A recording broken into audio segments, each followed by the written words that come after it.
Mới về sầm cậu mới vào hả? Mới vào. Cũng đưa cũng đau, đưa cũng đau, nào cũng đưa cũng đau, đau, đau, đau, đau, đau, đau, đau, đau, đau, đau,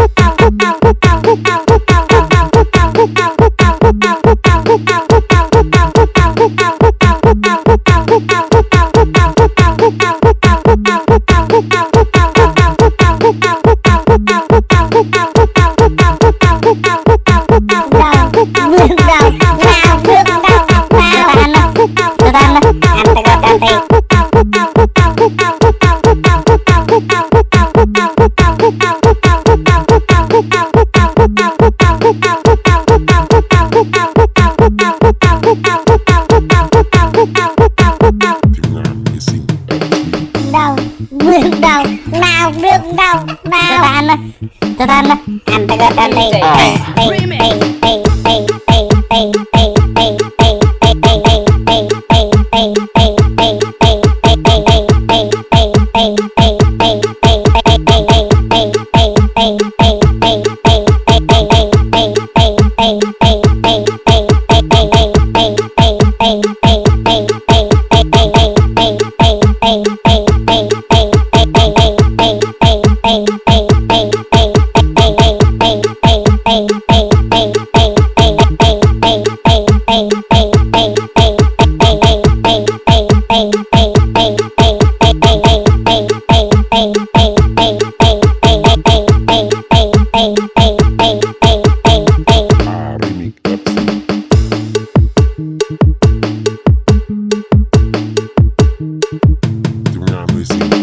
mới về sầm cậu mới vào hả?